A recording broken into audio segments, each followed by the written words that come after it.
Ütleme selles kontekstis riigiettevõtete töötajate teenusepakkujaks suunamisel selle mõju rahandusele ja kolmapäeval arutada siis Riigikontrolli ülevaadet tehisintellekti lahenduste loomiseks avaliku sektori asutustes, mida Riigikontroll on siis koostanud.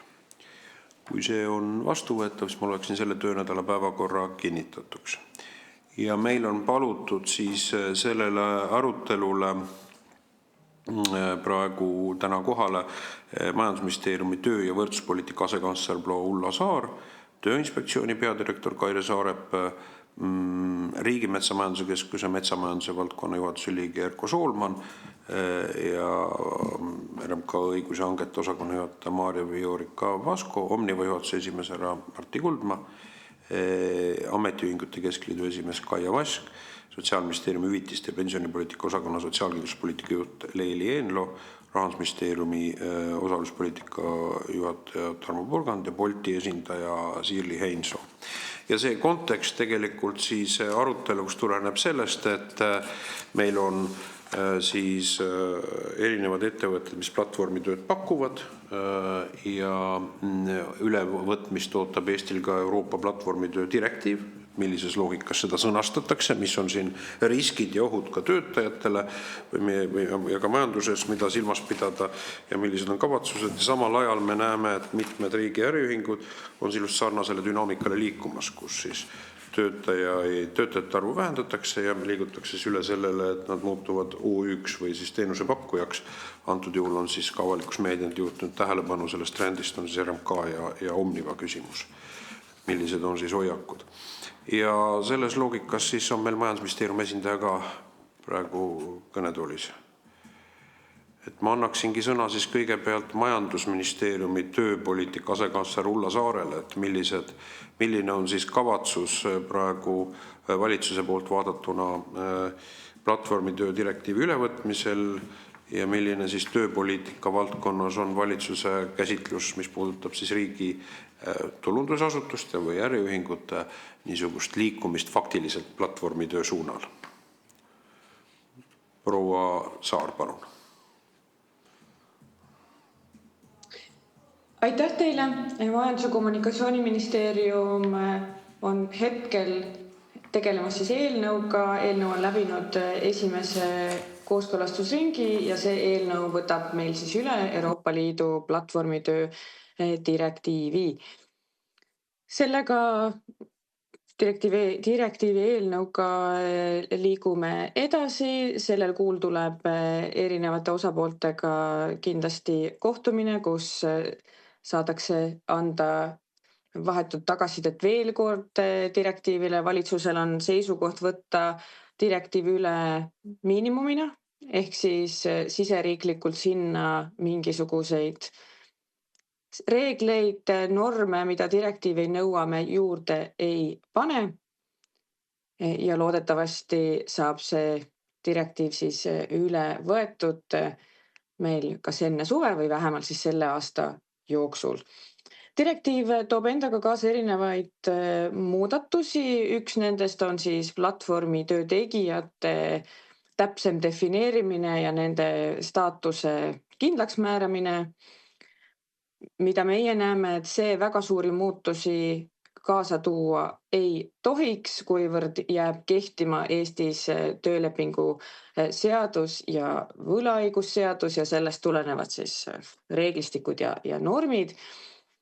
Ehk siis kui tegemist on töötajaga, allub tööandja kontrollile ja juhtimisele, siis tuleb sõlmida tööleping. Kui inimene on vaba otsustamaks, millal ja kuidas ta täpsemalt osutab teenust, siis on võimalik siis sõlmida võlaõigusleping või mõni muu teenuse osutamise vorm. Olulisem osa sellest direktiivist minu isiklikul hinnangul on see, et läbipaistvamaks läheb see algoritmide kasutamine platvormide poolt, et paljud platvormid kasutavad oma töös siis näiteks töö jaotamiseks, hindamiseks algoritme ja direktiiv siis nõuab, et inimesi, kes nende vahendusel teenust osutavad, nad oleksid teadlikud või teadlikumad kui täna, et kuidas see platvorm automatiseeritud otsuseid teeb ja oleks siis tatud ka nende otsuste vaidlustamine, eriti kui algoritmi abil näiteks mõne teenuse osutaja kontot piiratakse või keeldutakse tasust. Et see on lühidalt selle direktiivi kohta ja teine küsimus puudutas siis erinevaid riigiasutusi.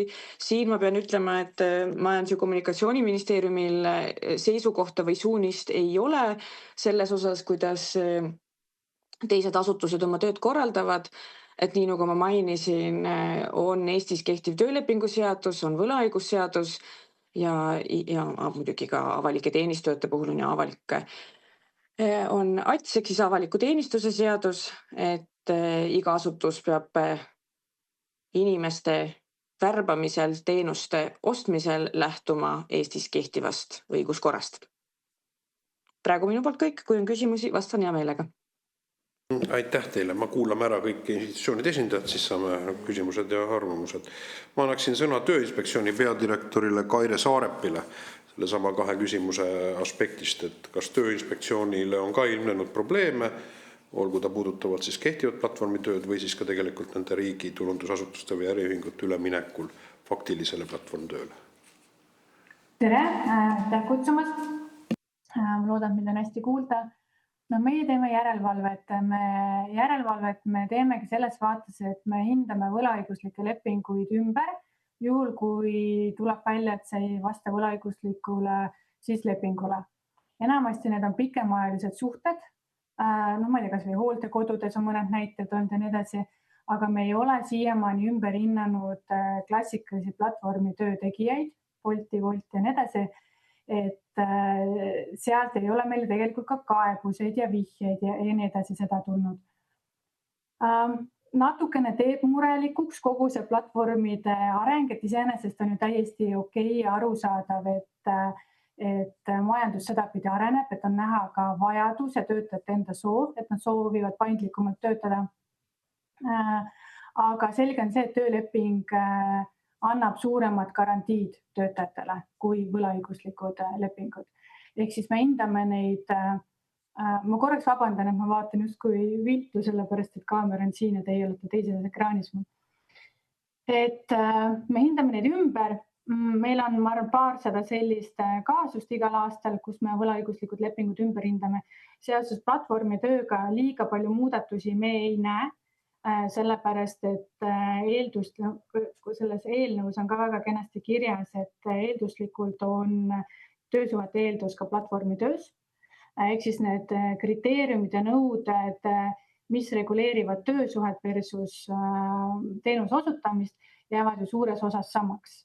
Et meie igapäevast tööd suure tõenäosusega liiga palju ei mõjuta, kuigi tuleb ilmselt väga hoolega läbi rääkida, mida tähendab näiteks, kui meil peaks hakkama suurenema kaebuste hulk, sest me teeme ka vihjepõhist järelevalvet. Aga see on võib-olla suures plaanis kõik. Aitäh. Ma annaksin sõna nüüd ametiühingute keskliidu esinaisele proua Kaia Vaskile, et kas ametiühingud on vaadelnud seda trendi, mis puudutab siis selle platvormitöö ulatuse kasv ja sealhulgas ka riigiühingutes või milline on ametiühingute vaade? Ja olge hea, lülitage see mikrofon, siis kuulevad ka internetis. Loomulikult me oleme vaadanud ja see platvormide laienemine tekitab natuke muret, et 24. aastal oli meil Eestis juba 17 platvormitööd vahendavat ettevõtet ja neid inimesi, kes iganädalased platvormitööd tegid, neid oli 56 000, et see on ju päris suur hulk inimesi, kes teevad platvormi tööd ja saavad platvormi töö kaudu siis tasu. Ja muidugi, mis tekitab probleeme, on see, et reeglina need inimesed, kes platvormi töö vahendusel või platvormi tööd teevad, nendel ei ole sotsiaalseid garantiisid, sellepärast et selleks, et tekiks näiteks ravikindlustus, oli vähemalt möödunud aastal vaja saada sissetulekut, mis on üle 2250 €, et siis tekib ravikindlustus, samas sotsiaalmaksu ju makstakse ja see nagu ettevõtluskonto kaudu maha läheb, kui ettevõtluskonto kaudu töötada. Kui me töötame nüüd osaühingu kaudu, siis võib juhtuda see, et üleüldse ravikindlustust ei ole, sellepärast et tasu võetakse välja dividendidena ja riik saab siis oma tulumaksu ja kogu lugu. Ehk kaovad need muud võlaõiguslikud lepingud üleüldse ära. Ja see on kurb tendents, sest et kui me vaatame ka seda platvormitöö direktiivi ülevõtmise ettevalmistatud seaduse eelnõu, siis tõepoolest see eelnõu on miinimumide miinimum. Sinna ei ole midagi nii-öelda täiendavalt pandud ja Eesti riigi poolt on ju olnud pikka aega suundumus see, et inimesed, kes teevad platvormi tööd, nad peavad olema ettevõtjad, kas siis läbi ettevõtluskonto või läbi oma FIE või siis läbi osaühingu. Ehk teisisõnu, see survestame inimesi ettevõtjateks ei ole tegelikult kõige mõistlikum, eriti arvestades riigi maksutulusid või maksubaasi, sellepärast et iga sellise sammuga tegelikult riigieelarve tulud vähenevad. Ja me oleme omad ettepanekud selle eelnõu kohta teinud ja ma loodan, et neid ettepanekuid ka arvestatakse, et asi veidikene paremaks läheks. Nüüd, mis puudutab riigiettevõtete käitumist, kus RMK ja Omniva on 2 suuremat näidet. Eks ta annab väga selge sõnumi ka teistele ettevõtjatele, kuidas siis võiks nagu oma tööjõukulusid vähendada. Aga kas see kõige mõistlikum on, sellepärast, et kas nendes analüüsis on arvestus kõiki kaasnevaid riske ja kaasnevaid kulusid, kui näiteks tuleb hakata tegema iga asja peale riigihangete vaidlustamine, riigihangetega seonduvad muud kulud. Kui me räägime postist, kas on tagatud postisaladuse hoidmine nende inimeste poolt, kes siis osutavad kullerteenust, mis juhtub siis, kui see postipakk õigesse kohta ei jõua, kes vastutab ja nii edasi, nii edasi, nii edasi. Nii et neid teemasid mingi teenuse väljaandmisel oma ettevõtte käest, meie näeme neid riske seal päris palju. Ja loomulikult praegu on veel vara öelda, eks me näeme, kuidas see asi mis need tagajärjed on, sellepärast, et olukord on veidikene problemaatiline, vähemalt töötajate vaates. Nii, aitäh. Ma annaksin nüüd sõna Sotsiaalministeeriumi hüvitiste ja personalipoliitika osakonna juhatajale või juhile proua Leili Eenloole, et milline on Sotsiaalministeeriumi vaade sellisele dünaamikale 56 000 inimest platvormi tööl ja milline see trendide prognoosite, kui suureks see dünaamika võib liikuda ja milline see mõju on siis ka nende inimeste sotsiaalsele kaitsele, aga ka nii-öelda pensioni sotsiaalmaksu osa laekumisele siis.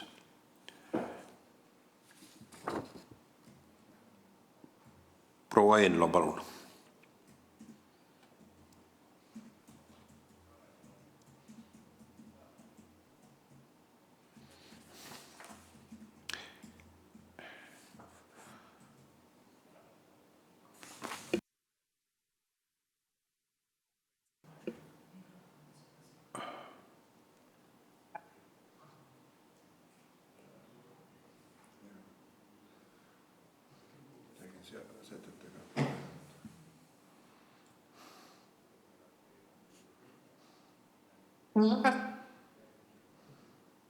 Te olite sekundiks kuulda ja siis jälle vaigistusite, kui teil on mingi nupp, millega saab heli reguleerida, siis te sekundiks olite eetris, kui te ütlesite nii kas ja siis läks jälle vaikseks.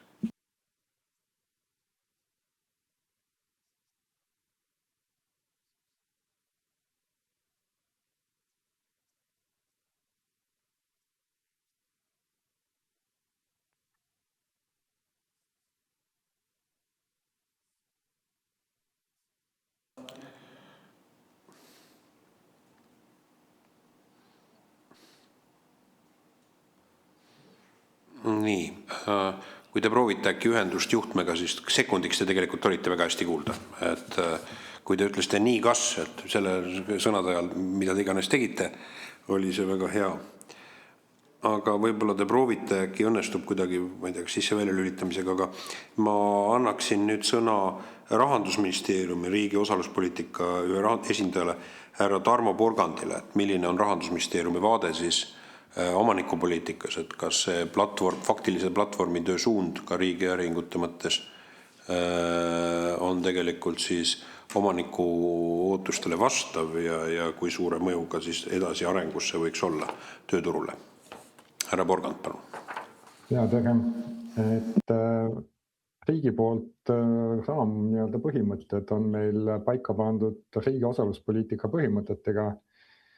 Neid värskendasime eelmine aasta, valitsus kiitis heaks ja mis puutub selles dokumendis siis töösuhteid, on selline üldine vastutustundliku ettevõtluse temaatika ja riigi ootus kõigile oma osalustele on, et ettevõtted käituvad vastutustundlikult, rakendavad häid tavasid ja töötajate kontekstis ongi see, et kõik normid, mis kehtivad, neid tuleb järgida, peab olema usaldusväärne tööandja ja siis selles kontekstis otsima neid parimaid lahendusi, et kuidas oma valdkonnas siis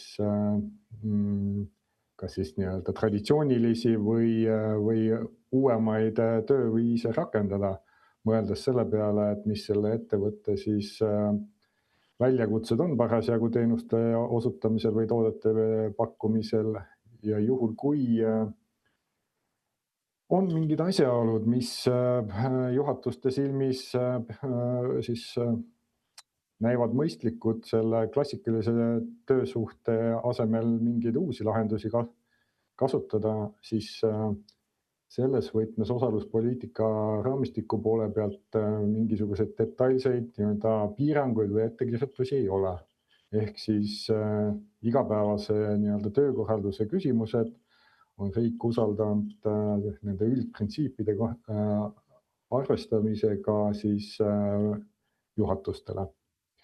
Kui nüüd konkreetsed ettevõtted näevad, et nende turusituatsioon või tegevuse iseloom on aja jooksul muutunud ja nad peavad ajaga kaasas käima, siis olemuslikult riigi poolt ei ole seda käsitlust, et ei tohiks uutele töömudelitele üle minna.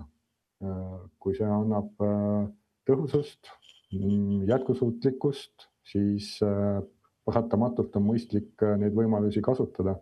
Sest meil on ka ettevõtted, kes konkureerivad eraettevõtetega sarnastes valdkondades ja kui eraettevõtted juba kasutavad taolisi lahendusi, siis on väga keeruline riigi osalusega ettevõttel seal edukalt konkureerida.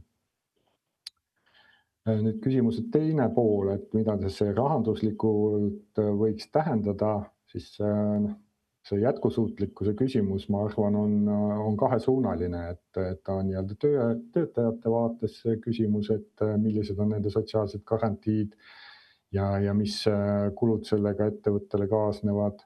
Ja teistpidi, kui ettevõte saab oma tööd ümber korraldada niimoodi, et majanduslikult on tõhusam kasutades muid lepingulisi suhteid, siis päeva lõpuks ei pruugi riigi vaates olulist rahalist vahet olla, sest kui ettevõte suudab kulusid kokku hoida, siis loodetavasti samal ajal suudetakse kasumit kasvatada ja riik siis omanikuna saab kasutada seda omanikutulu.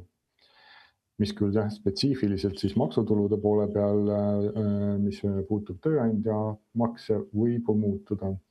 Samas, kui need inimesed, kes täna töötavad siis ainult riigi äriühingus, saavad lepingulises suhtes oma tööaega kasutada optimaalsemalt, pakkudes siis tulevikus või uues olukorras oma teenuseid nii riigiettevõtetele kui ka teistele, siis summa summarum võib see efekt olla isegi positiivne. Aitäh! Aitäh, proua Eenlo, kas läheme teisele katsele? Äkki näkkab?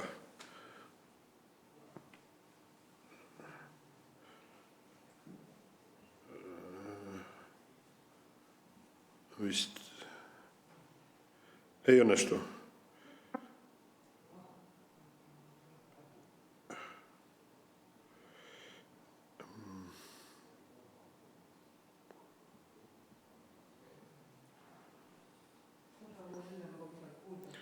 No nii, arusaadav, kui ei õnnestu. Aga nüüd ma annaksingi sõna siis ettevõtted, siis Riigiäringute ja ka Bolti esindajale, et kõigepealt palun siis Riigimetsa Majanduse Keskuse juhatuse liige härra Erko Soolman, et milline on siis RMK võetud kurss ja kui palju teile töötajatest on siis vormistatud või viidud siis üle osaühingu või ma ei tea, FIE printsiibile. Nii, palun siis härra Soolman. Tere, ma loodan, et on kuulda ja kutse eest. Esmalt nii palju, et RMK laiem roll on tagada meile usaldatud riigimetsa ja riigivara majandamisest pikaaegne kasum.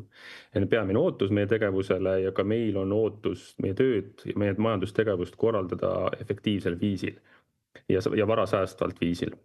Ja mida me teinud oleme, et tõesti riigimetsas täna või RMKs töötab täna 658 töötajat, aga me pakume tööd umbes 6500 inimesele.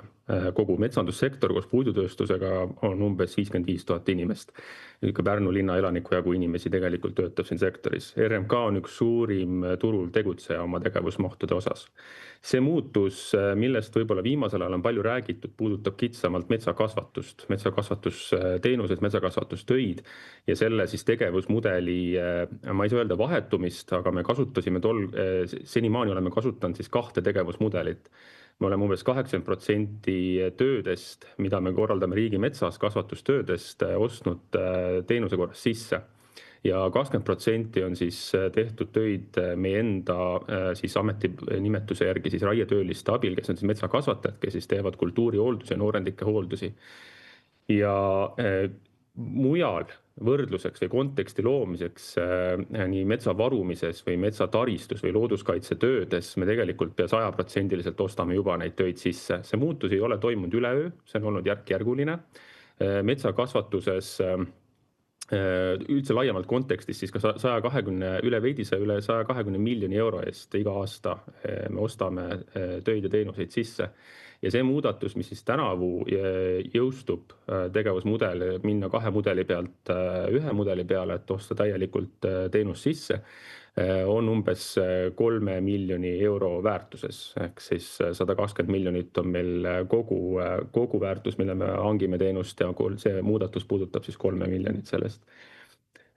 Ja me näeme täna, et see turg teenuse mõttes on tekkinud, on olemas. Seda ei olnud varasemalt, et kui näiteks alates 2019 aastal läksime me üle istutusteenusele, 2023 aastal läksime metsakaitseteenustele üle, siis nüüdseks võime väga rahulikult öelda, et see turg on tegelikult täna olemas. Me saame seda teenust, me saame selles kvaliteedis, mis on meil nõutud, me saame täna seda turu pealt soetada.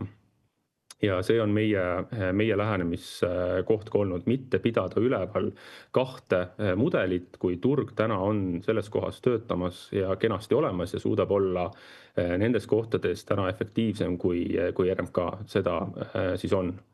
Et see on olnud meie lähenemine ja natuke siis sellest kontekstist, kus me tuleme. Selge, aitäh ja Omniva juhatuses. Ja, tere ka minu poolt. Et Omniva on rahvakulleri projekti tänaseks siis umbes aasta teinud. Alustasime piloodiga eelmise aasta maikuus ja tänaseks me kasutame rahvakullerit siis pakiteenuste kohale peol, põhiliselt suuremates linnades Rakveres, Tartus ja Tallinnas.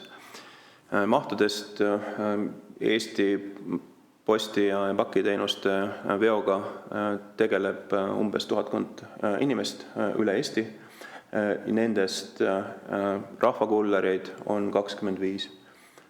Ja miks me otsustasime kasutada platvormitöö lähenemist? Põhjuseks on see, et logistikaturul nõudlus teenuste järgi on väga muutlik, nii päevalõikes kui ka siis vastavalt sellele, kuidas parasjagu majandusel läheb, kas on tegemist jõuluperioodiga ja nii edasi. Ja seetõttu meil on vaja pidevalt kas leida või siis teistpidi kokku tõmmata tööjõudu. Ja seepärast otsustasime liikuda edasi mudeliga, kus me katame oma palgalise tööjõuga ära siis baasvajaduse ja võtame siis rahvakulleri platvormi kaudu juurde kullereid, juhul kui meil on täiendavat pakimahtu, mida on vaja vedada. Selge, no aitäh. Ja ma annaksin nüüd Bolti esindajale proua Sirli Heinsoole siis Bolti vaade, mis puudutab ootusi sellele platvormitöö direktiivi ülevõtmisele ja võib-olla ka teie ettevõtte vaade, kui perspektiivikaks te platvormitöö siis mahtu ja selle kasvu näete? Jaa, loodan, et on kuulda ja näha. Tõepoolest, Bolt riigiettevõtete osas hinnangut ei hakka andma, aga erasektoris me toimetame ja meie kogemus 55 riigis üle maailma näitab seda, et miljonid teenusepakkujad ja kliendid platvormidel ja siis ka Bolti platvormil oma teenust pakuvad ja siis kliendid omalt poolt ka teenust hea meelega tarbivad. Aga siin võib-olla toetades seda mõtet, et platvormi kasutades teenusepakkuja on alati vaba valimaks erinevaid siis tingimusi ja see võimaldab siis sellele teenusepakkujale paindlikkust. Näitab see, et meie sisemised erinevad uuringud, tulemused on näidanud, et üle 70% hindab seda väga kõrgelt, et see paindlikkus on olemas ja väga paljudel omakorda, mis omakorda seda siis võib-olla kinnitab, et väga paljudel teenusepakkujatel ei ole tegemist põhitööga, vaid ongi kas kõrvaltööga, et platvorm võimaldab inimestel teenida ilmselt ka suuremat, siis pakub rohkem võimalusi lisatulu teenimiseks. Ja see, ma tahaks arvata, et väikses Eesti riigis võiks olla suur väärtus, et meie inimesed saavad lisaks võib-olla palgatööle ka teha erinevaid lisatulu teenimise võimalusi leida. Ja platvormid just nimelt seda siis võimaldavad. Läbipaistvalt riigiga andmeid vahetades, et sellised mõtted võib-olla siit poolt. Nii, aitäh, aga läheme siis küsimuste juurde. Et mul on endal küsimus majandusministeeriumi esindajale, et me kuulsime siin, et riigi omanikupoliitika on, et ettevõtted on ka riigi äriühingud on ka konkurentsikeskkonnas, nad peavad selle vastama. Loomulikult, kui optimeeritakse siis ütleme sotsiaalmaksu osa ja see on ilmselgelt ju konkurentsikeskkonnas sellele ettevõttele kasumlikum. See tähendab, et meie eeldus on siis tegelikult, et kui see optimeeritud kasumlikkus on, et seda siis kõik turuosalised peaksid tegema, et püsida konkurentsi väljas.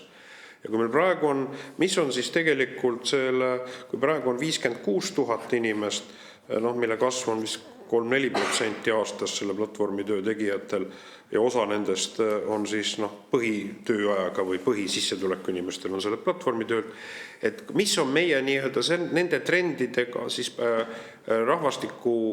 aktiivse rahvastiku prognoosi osas stsenaarium, mida me eeldame oma tööpoliitikas, et kui palju inimesi siis platvormi tööle liigub rahvastikust selles arusaadavas konkurentsispiraalis ja millised on nüüd siis selle mõjud, et kas meil on, sest me teame, et väga erinevaid inimtegevusi saab ju lugeda tegelikult platvormitöö põhiseks, ükskõik, kas ta on selvekaupluses siis müüjad või nõnda edasi, neid analoogiliselt osaühingu skeemis on ju võimalik täiesti ette kujutada, et inimesed seal platvormitöö formaadis osalevad, näiteks käivad, on siis leti taga töötavad või neid näiteid võib lõpmatult konstrueerida. Et mis on tegelikult siis, mis on proua Ulla Saare seisukoht, et kas riigil niisugune käsitlus on olemas, sest selle pinnalt on võimalik siis tuletada ka käsitlused, mis puudutab platvormitöö direktiivi ülevõtmist või ka hinnangut või suhtumist sellesse trendi, mis siis on aset leiab riigi äriühingutes.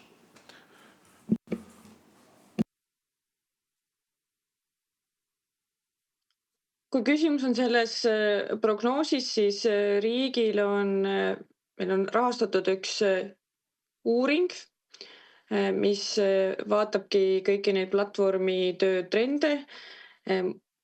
Hetkel ma nüüd peast öeldes võin eksida, aga need tulemused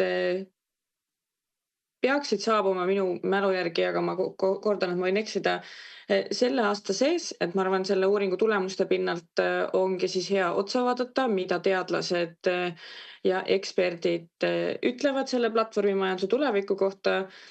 Hetkel direktiiv ju on alles ülevõtmisel, et selle mõju me alles hakkame nägema tulevikus.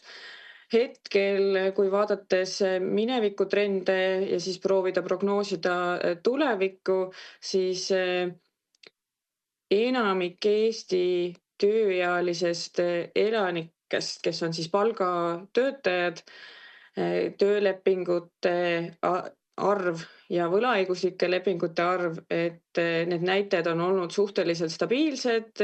Enamik inimesi on ikkagi Eestis hõivatud töölepingutega ja nagu ka platvormide esindajad siis välja tõid, ei ole keelatud inimesel pakkuda või osutada näiteks teenust ja lisaks siis palgatööle töötada veel lisaks kõrvalt. Ja kuidas need numbrid tulevikus hakkavad välja nägema, jälgime huviga trende ja vaatame.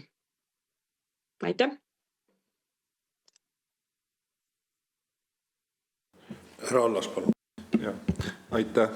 Minu küsimus on Rahandusministeeriumi esindajale, et tõesti täna on 56 000 seda tööd tegevaid ja teades, et järjest ka riigi äriühingud teevad ettevõtlusakadeemiaid ja soodustavad ja annavad nagu inimestele, et tegelikult hakake ettevõtjaks.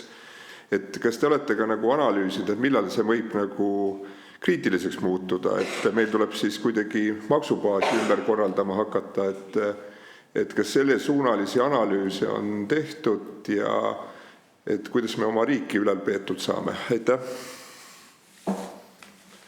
Aitäh küsimuse eest. Ma kahjuks ei ole maksupoliitika ka igapäevaselt kokku puutuv, et siis selles võtmes ei ole just hea vastaja.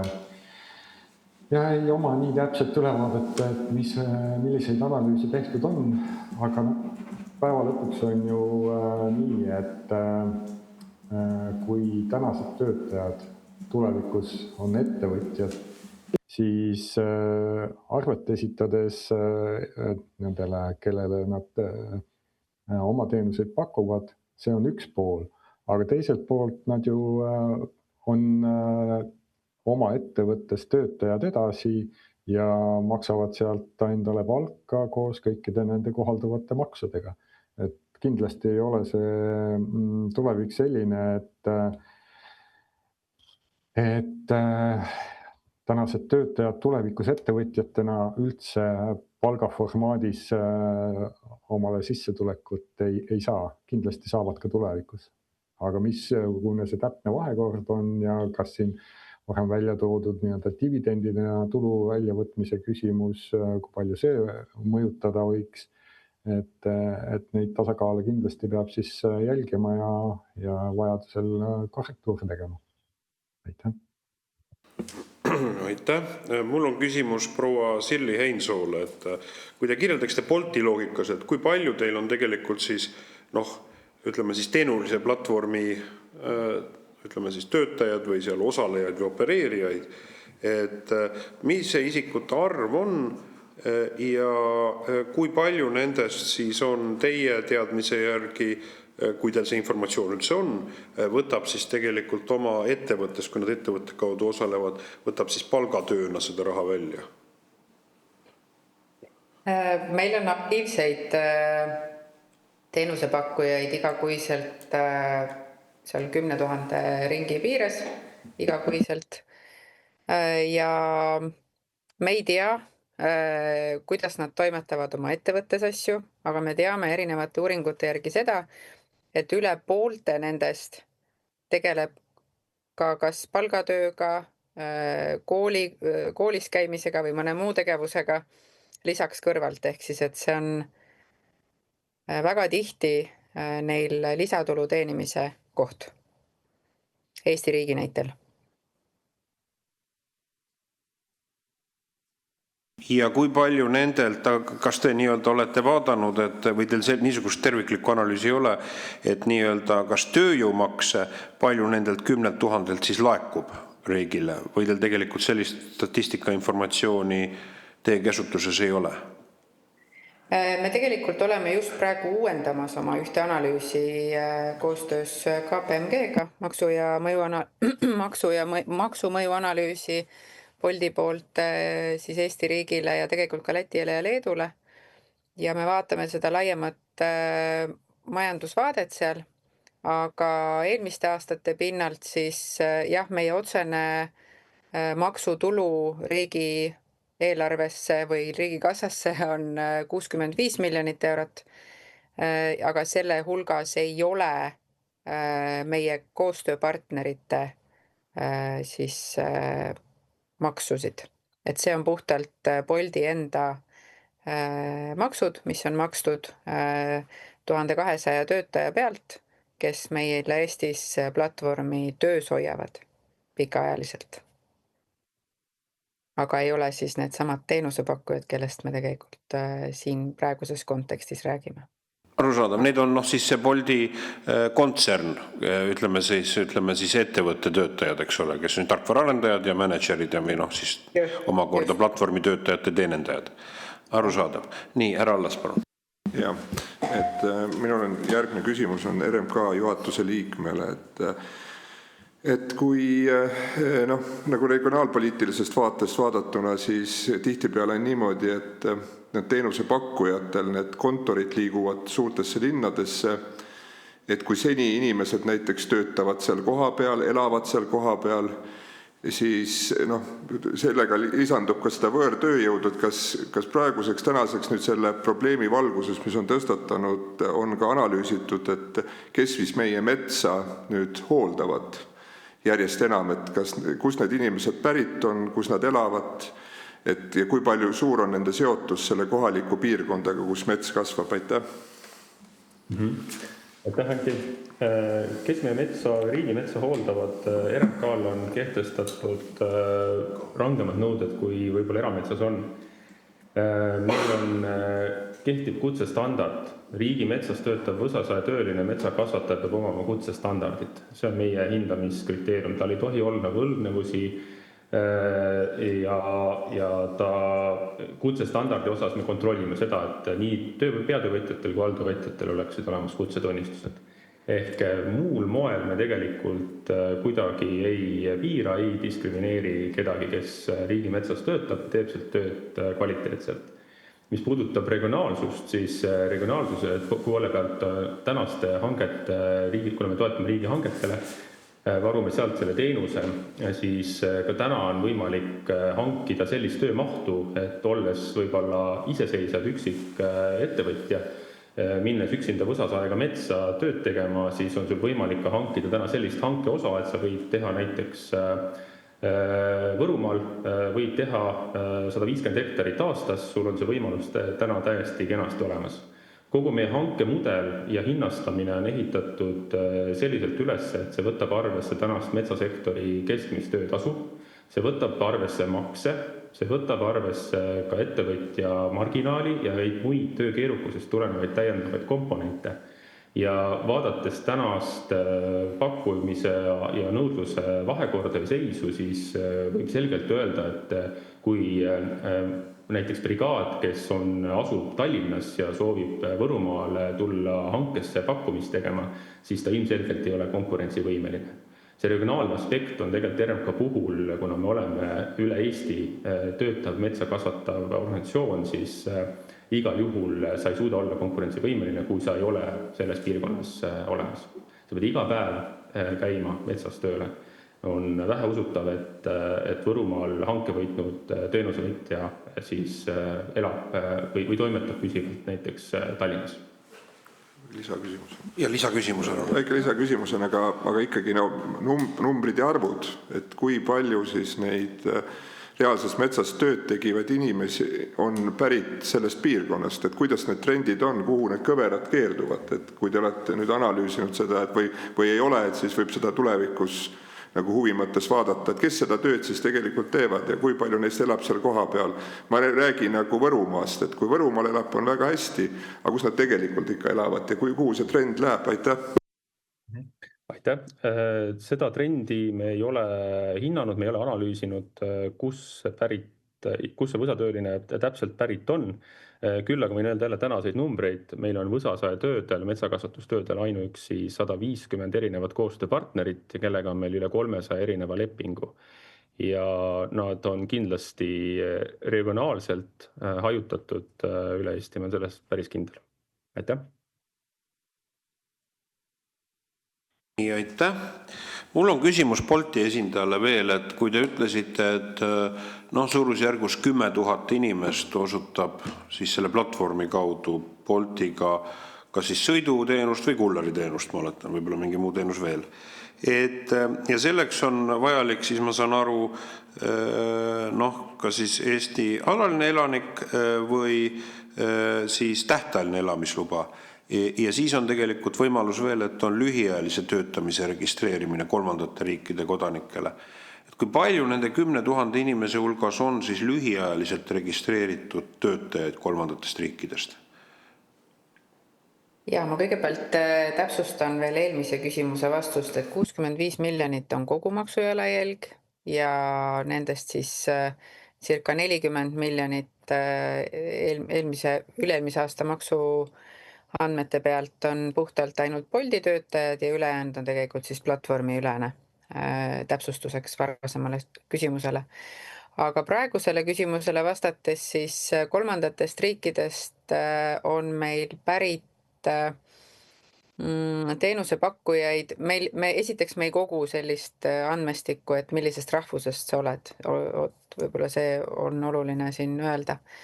Aga hinnanguliselt 10 kuni 20 natukese peale protsenti on kolmandatest riikidest.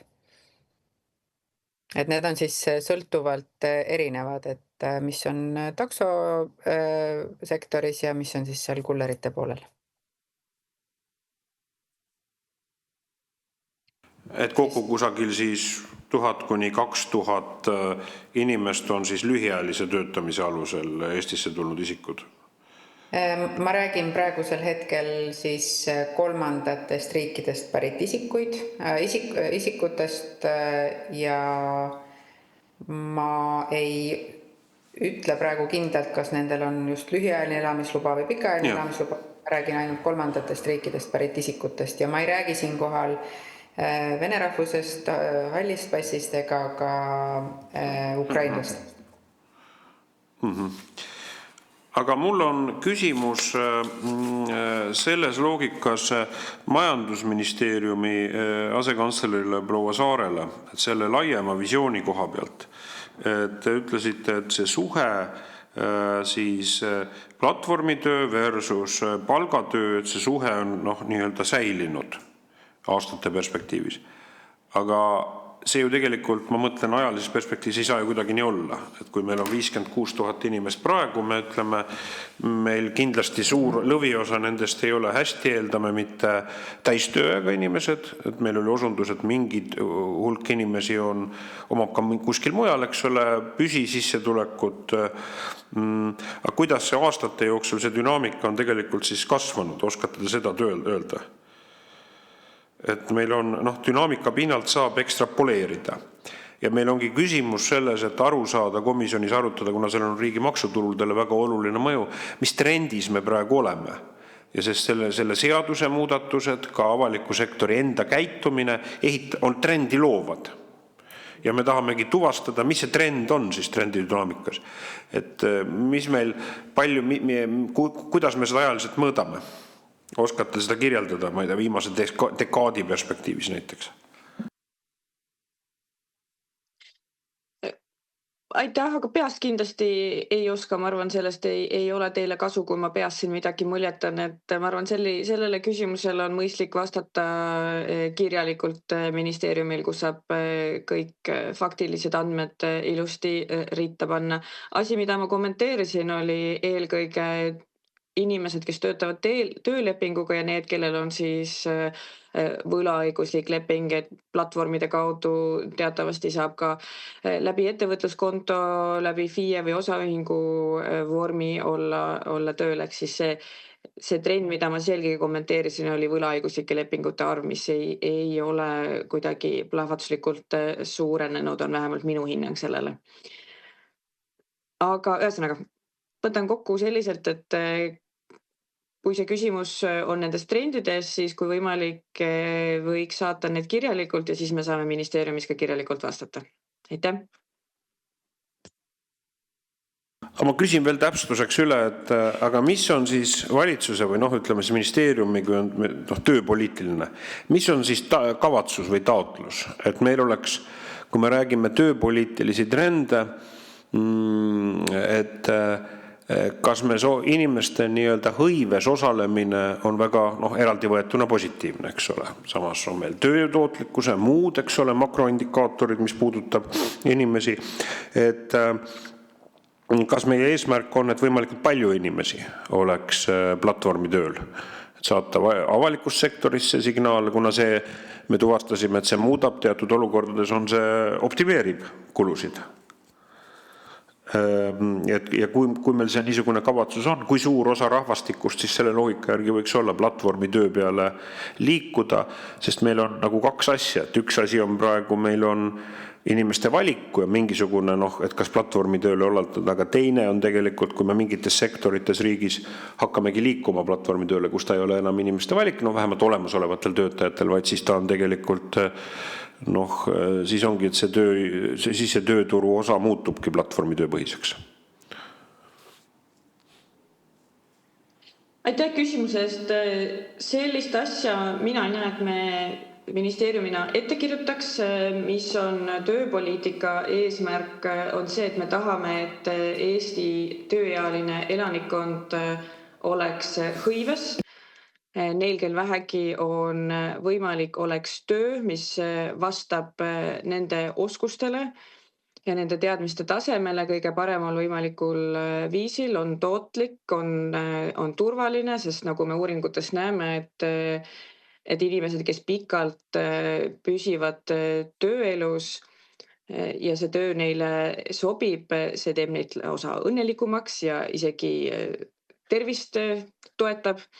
Sellisel viisil töötamine, et küsimus nüüd, mis vormis nad täpsemalt seda teevad, sellist ettekirjutust me ei näe, et me annaks, et me tahame, nagu ma mainisin juba, et see töö sisu, et töötingimused oleksid õiglased ja nagu ma juba mainisin, et inimesed saaksid siis panustada ühiskonda töö tegemise kaudu vastavalt oma teadmistele ja oskustele, inimesed ei oleks palgavaesuses ja millistes vormides nad seda teevad, et selleks on siis erinevad õiguslikud vormid ette nähtud, töölepingu seadus, võlaõigusseadus, erinevad juriidilised vormid, sellele aitavad kaasa ka erinevad platvormid, et meie ühelegi platvormile kätt ette ei pane. Oluline on, et see töö, mida selle kaudu siis tehakse ja see viis vastaks meie õigusnormidele ja vastavalt siis selle töö sisule ja olemusele oleks siis sõlmitud korrektne vorm selle töö tegemiseks. Aitäh! Jah, mul on lisaküsimus siin, et mis on, ütleme Eestis, ütleme siis eestlase või eesti keelt hästi valdava inimesel, et konkurentsieelis siin maal võrreldes muu maailmaga, et tõenäoliselt ongi mingisugused konkurentsieelised, mis annavad nii-öelda töösuhtes, ütleme keeleoskus, nõnda edasi, eks ole. Kui me nüüd lülitume, kui me võtame lähtekohaks, et me oleme ka konkurentsipõhised selles loogikas, et kus on ökonomiseerimine selles loogikas, siis see konkurentsieelis ilmselgelt kahaneb oluliselt. et eestlasel enam konkurentsieelist Eestis ei ole, eks ole, võrreldes ükskõik kus muu maailmas selle, kui me läheme selliste teenusjagamissektorite põhiseks, võimalik ulatuslikult hakkame minema. Et kas te siin seda probleemi töövaldkonnas olete ka analüüsinud, et töö suhtes on teatud ju ka ootused töötajale, eks ole, mis on ulatuslikumad, kui on selle sama teenuse väljast sisseostmise puhul, olgu ta siis osaühingu kaudu või FIE kaudu või muul moel. Et kas sellisel kujul te ei karda, et meil nii-öelda Eesti inimestel see konkurentsieelis hakkab ära kaduma Eestis töötamisel? Või kas see üldse peaks olema mingisugune eesmärk? Et seda konkurentsieelist sellisel kujul säilitada tööpoliitikas? Tööpoliitika eesmärgid on suunatud muidugi Eesti elanikele. Me ju vaatamegi seda, et siin elavatel inimestel oleks seesama tähenduslik ja parimal võimalikul viisil tasustatud töö olemas. Täna me näeme andmetest, et näiteks eesti keele oskus on midagi, mis annab tugeva eelise tööjõuturul ja halvemas seisus töö leidmise ja tööl püsimisega ongi need inimesed, kes näiteks eesti keelt ei valda. Lisaks on nõrgemas tööturupositsioonis inimesed näiteks, kes on tervisepiiranguga, et neid nõrgemaid sihtrühmi on erinevaid, aga erinevate tunnuste alusel saab vaadelda neid nõrgemaid sihtrühmi tööturul, aga eesti keele puudumine kindlasti täna mingisugust eelist ei anna ja eesti keel vastupidiselt ja selle hästi valdamine on midagi, mis on siin riigis töötamisel konkurentsieelise aluseks. Ma täpsustan üle, aga kuidas ta selles loogikas on, et kui see platvormi töö, ütleme, ma eeldan, et tekib distants, suurem distants on, eks ole, kui on töölepinguline suhe ja siis on platvormi töö puhul, kus ta niimoodi, ütleme, anonüümiseerub, siis see konkurentsisuhe ju habrastub või pigem see eeldus on.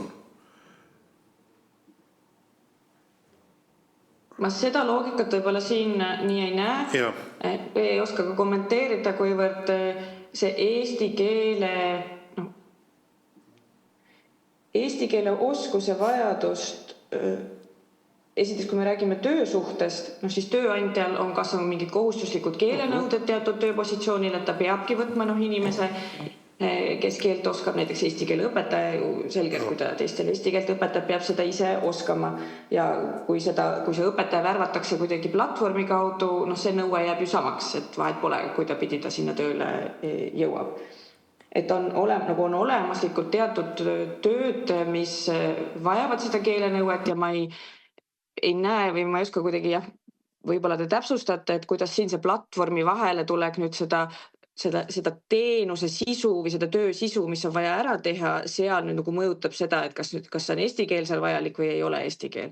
Et see ei tule sellest platvormist, vaid see tuleneb selle töö või teenuse sisu endast. Nii, aga ma küsin kohe siit Omnivalt, oli hobikullerid, eks ole, et kas te olete selle projekti juba realiseerinud või see on tegelikult ettevalmistavas faasis, et kus need, ütleme, antud juhul see hulk kullerid X, kas need siis tänased postiljonid või mingis kullerid või vedajad, kas need siis vormistuvad ümber, kuidas te eeldate nendeks, või tulevad muud, rühm Y jääb kõrvale, asendub rühmaga X, ja kus nad siis need X tekib, nad on siis, hakkate pakkuma siis analoogilist platvormina, et sinna siis ükskõik kes võib siis nendega pakki taodelda, ütleme, ja kuidas siis tõepoolest see paki turvalisus näiteks on tagatud? Et kõigepealt projekti hetkestaatus on jätkuvalt, me oleme siis piloteerimise faasis, kus me ehitame platvormi tehnoloogiat ja samal ajal siis testime tegelikult ka operatsioone. Ja alustasime umbes aasta tagasi, nagu ma algusrepliigis mainisin. Me oleme kehtestanud reeglid, et meie enda töötajad seal platvormil osaleda ei saa, ehk et kõik need rahvakullerid, kes praegu platvormil toimetavad, on siis tulnud tegelikult täiendavalt appi läbi reklaami, mida me oleme sotsiaalmeedias teinud. Ja palun, kas saate täpsustada, et oli vist teine osa veel küsimusest? Aga ma küsisin, et kas mingi hulk töötajad siis Eesti Omnivast kaob ära? Hetkel me... tööturu mahu mõttes, eks ole, et siis see oleks siis optimeerimine teistsuguse töösuhtele üleminekule või? Kuna pakilogistikas on mahud jätkuvalt kasvavad, siis rahvakulleri kaasamine tegelikult ei ole tähendanud koondamisi, ehk et need on täiendavad kullerid, kes aitavad tegeleda siis tippmahtudega.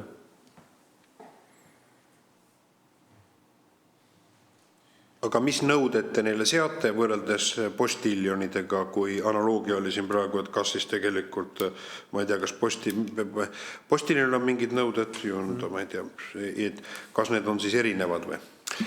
Hetkel rahvakuller osutab ainult pakiteenuseid ehk postiteenust ei osuta ja teenuse pakkujaks erinevalt nüüd Bolti ja Wolti mudelist on jätkuvalt Omniva ehk et kõik kvaliteedi ja turvanõuded kehtivad samamoodi nii meie töötajatele kui ka nendele rahvakulleritele.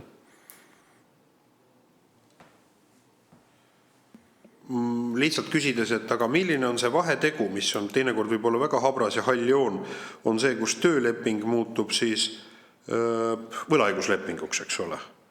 Et see definitsiooni järgi on põhiline, et kas omal valitud moodusel inimene või äriühing seda realiseerib. Et kas siis selles mõttes, aga praegu selles loogikas see teenus on ju väga lihtne, et tuleb väga kindlal ajal viia pakk kohast teise, ainult et inimene saab siis vabatahtlikkuse alusel, kas ta ütleb, ta viib seda või mitte, on ainult see vahe, eks ole. Just, et mahud on küllaltki piiratud ja see tööaeg ei ole 8 tundi päevas, et keskmiselt rahvakuller veab siin 50 kuni 70-80 pakki, mille peale tal kulub 3-4-5 tundi päevas. Ja aktiivseid kullereid platvormil on hetkel Eestis 50 ja igapäevaselt toimetab 25 kullerit umbes, nii et need mahud on küllaltki tagasihoidlikud.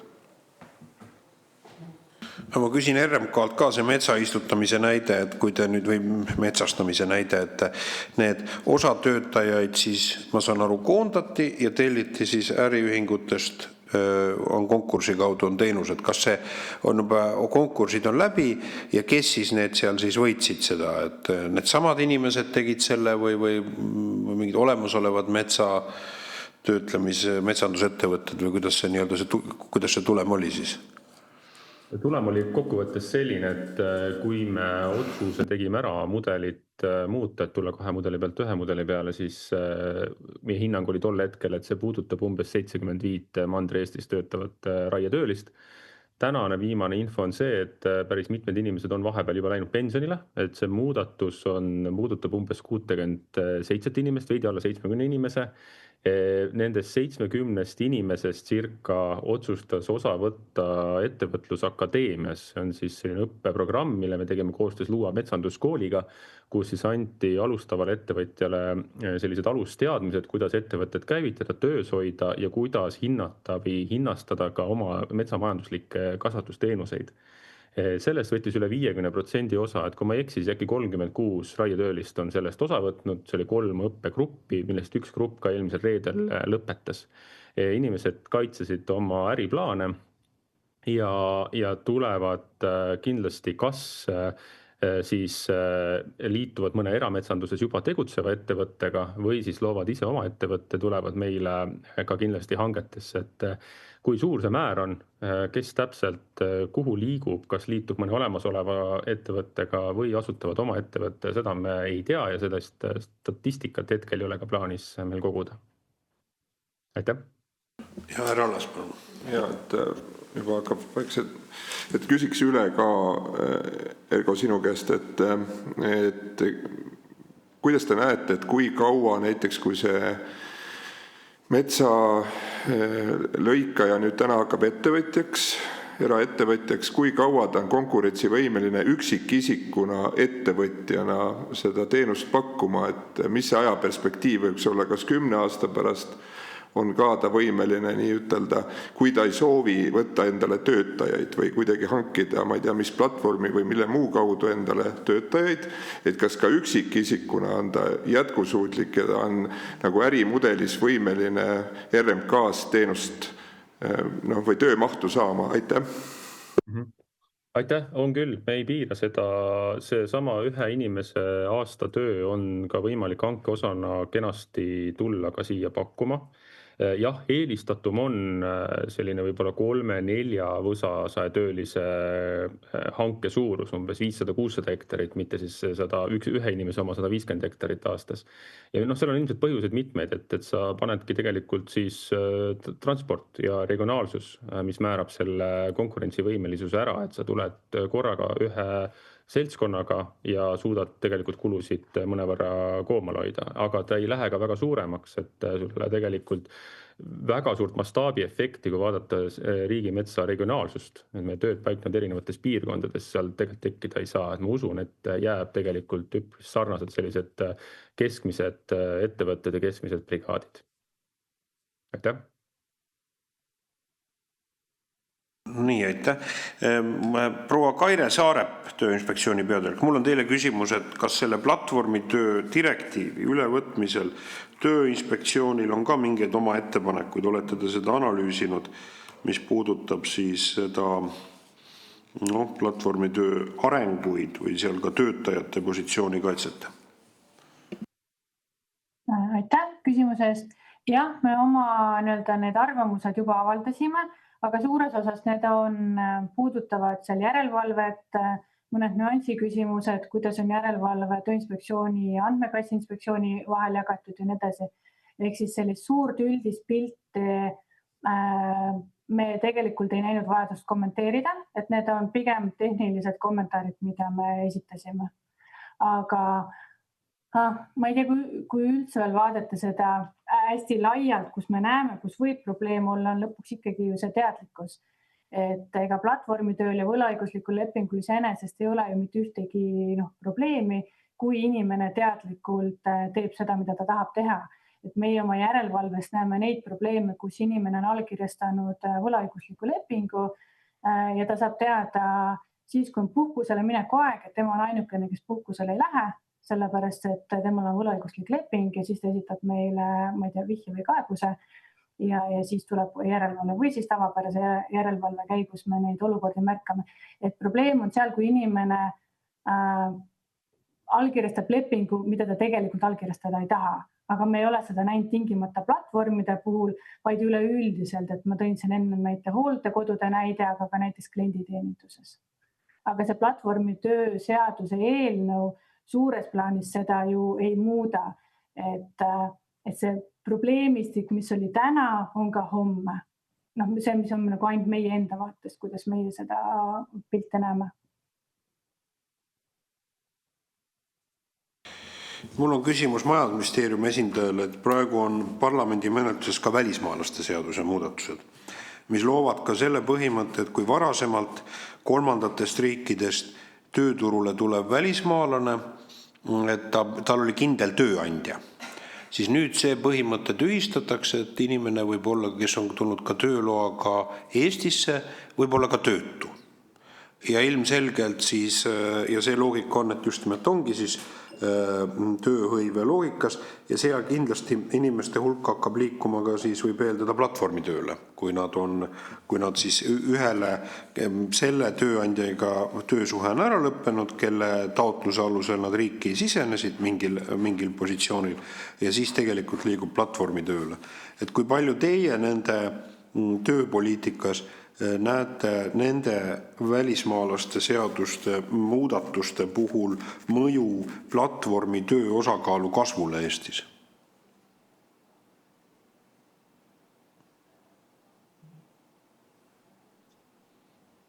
Aitäh, seda ma ei oska kommenteerida hetkel. Ma ei tea, et kas selline analüüs on tehtud. Ja seda välismaalaste seaduse muudatust menetles ka Majandus- ja Kommunikatsiooniministeeriumi vaates teine valdkond, hoopis majanduse ja innovatsiooni pool. Ehk siis need küsimused saan ma edastada neile, nemad on siis õigemad vastamaks. See probleem ju, mida minu hinnangul välismaalaste seadus adresseerib, on struktuurne oskustööjõu puudujääk, mida me näeme erinevatest prognoosidest, mida ütleb meile OSKA, näiteks, kes on siis see organisatsioon Eestis, üks sellistest organisatsioonidest, kes teeb pikaajalisi prognoose, et kui palju inimesi, kui palju töökäsi meil vaja on, millistel ametitel ja kust on seda puudujääki. Ja oskustööjõu puhul näiteks tööstuses on tööandjad seda puudujääki pidevalt välja toonud ja seda kinnitavad ka eksperdid ja teadlased oma prognoosides. Ja selle probleemi siis leevendamiseks, kuna on näha, et Eesti inimestega me seda vajadust ära ei kata, on see võimalus, soovitakse siis luua välismaalaste seaduses, et tuua siia vajadusel oskustööjõudu, kui palju peaksid neid seda või kas seda oskustööjõudu platvormide vahendusel leitakse. Et see on jälle selline rakenduspraktika pool ja taas, et ma ei näe siin probleemi, et kas tööandja võtab otse või mõne hea platvormi vahendusel, et lõpuks see platvorm on ju lihtsalt meede selle probleemi lahendamiseks. Aitäh! Arusaadav. Ja kas on veel komisjoni liikmetel küsimusi? Kui ei ole, siis ma tänan kutsutuid ja oleks palve tõesti Majandusministeeriumilt siis saata, kui teil on mingisugune see analüüs, mis teil valmis tuleb, et siis komisjonile ka see analüüs anda, sest